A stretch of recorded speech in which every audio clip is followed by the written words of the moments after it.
Good morning everyone. আজকে Saturday blog নিয়ে চলে এসেছি আর সবাইকে জানাচ্ছি রবীন্দ্র জয়ন্তীর অনেক অনেক শুভেচ্ছা। দেখো আমার সকাল সকাল রান্না হয়ে গেছে, এইভাবে মেখে ভাত দিয়েছি কারণ ভাত আর ডাল সেদ্ধ আলু সেদ্ধ খাচ্ছে, ওটা থালায় মেখে নিয়ে বাটিতে তুলে নিয়েছি খাওয়াতে সুবিধা হবে বলে। ওখানে রাতের তরকারি হচ্ছে আর এখানে আমাদের আজকে ডিমের ঝোল আর ভাত করেছি। কি দেখতে হয়েছে দেখেছি ডিমের ঝোলটা, উফ এটা দিয়েই ভাত খাওয়া হয়ে যাবে। চলো দেখি ওদিকে সোনামা কী করছে। আজকে বাবাই এখনও বেরোয়নি কারণ বাবাই ওকে দিয়ে স্কুলে তারপরে বেরোবে, সেই আনন্দে ও বাবার হাত ধরে এইভাবে বসে আছে। ওকে বাটিতে করে ভাতটা খাইয়েছি, তাড়াহুড়ো করছি। এখানে চা আমাদের নিয়ে রেখেছি কারণ এই যে আজকে ওর স্কুলে রবীন্দ্র জয়ন্তী সেলিব্রেশন ছিল, সেখানে ও পারফর্ম করেছে আর তার জন্য সকালবেলা ওকে রেডি করে দিয়েছে। ওকে কেমন লাগছে অবশ্যই করে একটু জানিও। কি মিত্তি মুক্তা সোনামা, যাই হোক খুব ভালো পারফর্ম করেছে। আর এখানে এই যে ও নেচেছে, এলফিনার সাথে একটুখানি ছবি তোলা হয়ে গেল দুই বন্ধু মিলে। ওকে স্কুলে ড্রপ করে দিয়ে এসে আমি এখানে যে কাজকর্মগুলো ছিল সেটা সানডের চিকেন ফিকেনগুলো নিয়ে এসে ধুয়ে ঠুয়ে রাখলাম। একটু মাছের ডিম কিনে নিয়ে এসেছি কারণ মাছের ডিম ভাজা খেতে ইচ্ছে গেছে বলে। আর এদিকে মেয়েকে সকালবেলা বাটোরা করে দিয়েছিলাম, না সরি লুচি করে দিয়েছিলাম, সেই জন্য লুচি দুটো ছিল, সেই দুটো এখন আমি খেয়ে নেবো, আর কিছুই না ব্রেকফাস্টে।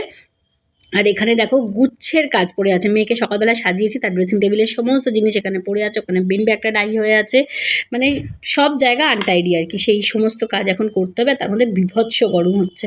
চলো এইটা যদি ব্রেকফাস্ট থালি হয় তাহলে কত টাকায় সেল করা যায় একটু আইডিয়া দিও তো আমাকে। তারপরে এখানে দুপুরবেলা সব কাজকর্ম সেরে ঝপ করে একটু লাঞ্চ করে নিলাম, আর লাঞ্চে আজকে একটু মাছের ডিমের বড়া আর ডিমের ঝোল। তারপরে ওকে স্কুল থেকে নিয়ে এলাম। দেখো স্কুল থেকে এসে এখনও ইউনিফর্মটা ছাড়েনি, ফার্স্ট কাজ কি দেখে নাও। কী করছো তুমি ওখানে উঠে? আরে কি করছো? তোমার ভালোর জন্যই চালাচ্ছি গো। আচ্ছা, থ্যাংক ইউ। তো এদিকে সব ওই শাড়ি ফাড়ি সব চেঞ্জ করে আবার এদিকে ইউনিফর্ম পরে নিয়েছে দেখো। আর মাথায় দেখো এখনও ক্লিপগুলো সব লেগে আছে, দেখেছো? ক্লিপগুলো এখনও সব মাথা থেকে খুলতে পারেনি, ওই যে সব লাগিয়ে দিয়েছিলাম না, সাজিয়ে দিয়েছিলাম। যাই হোক, তারপর একটু ফলের রস খেয়ে ঘুমিয়ে পড়েছে। মেয়ে আজকে প্রচণ্ড টায়ার্ড ছিল, তারপর ওকে তাড়াতাড়ি তুলে দিয়েছি, উঠে এই যে এখন মিল্কশেক খাচ্ছে।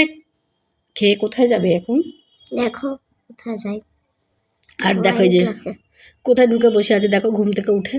আরে বেরো রে। না না কি ঘুম যেন আর কাটছে না, ওর ঘুম কিছুতেই আর কাটছে না। ওকে ড্রয়িং ক্লাসে পাঠাবো, ওকে তাই জন্য খাইয়ে দাইয়ে রেডি করে ড্রয়িং ক্লাসে পাঠিয়ে দিলাম। ওর বাবা নিয়ে চলে গেল, আর এই ইন দ্য মিন টাইম আমি একটু টিফিন করে নিয়ে যাই কারণ ওর রাস্তায় অনেক রাত্রির হয়, ওর দুটো ক্লাস থাকে। এখানে বাটোরা খাবে বলেছিল বলে সেই জন্য বাটোরার ময়দাটা মেখে রেখেছিলাম। আমি সব টিফিন গুছিয়ে জলের বোতল টোতল নিয়ে আবার যাচ্ছি মেয়েকে পরের ক্লাসটায় নিয়ে। ও মা রাস্তায় বেরিয়ে দেখি এই দেখো কতগুলো ঘোড়ার গাড়ি এসেছে ভাড়াতে। হ্যাঁ, এই ঘোড়ার গাড়িগুলো এসছে কি না, এখন হচ্ছে তোমার রক্ষাকালী পুজোটা এত বড় করে করছে পাড়ায় এবছর, দেখছি যে এরকম সব ঘোড়ার গাড়ি টাড়ি এনেছে, সব কিছু এনেছে। তারপর মাম্মা ঘোড়ার গাড়ি কেন এনেছে রক্ষাকালী পুজোয়? ওগুলো প্রসেশনের জন্য। তারপরে সোনামা এখানে চলে এসছে ক্লাসে। দেখো আজকে আমরা ফার্স্ট, কেউ আসেনি। কি সুন্দর না স্যারের এখানটা, খুব সুন্দর জায়গাটা। তারপরে ক্লাস হয়ে যেতে আমরা এই দেখো বাবার সাথে বাড়ি ফিরছি রাত্রিবেলা। আর এখনও দেখো গরমকাল বলে এত ক্রাউডেড, রাত্রির 10টা প্রায় 10টা 10-15 বাজে, কিন্তু কত লোক দেখেছো এখনও রাস্তায়। এটা যদি শীতকাল হতো ব্যাস। দেখো এই মাই এসছে পাড়ায়, যে সকাল যাওয়ার সময় যে প্রসেশন দেখলাম সেই ঠাকুরটা তোমাদেরকে দর্শন করিয়ে দিলাম। এসেই দোলায় দুলতে বসে গেছে। দেখো কি অবস্থা ওর, খেলু বিছানাটা এটা তুমিই গোছাবে আজ নয় কাল।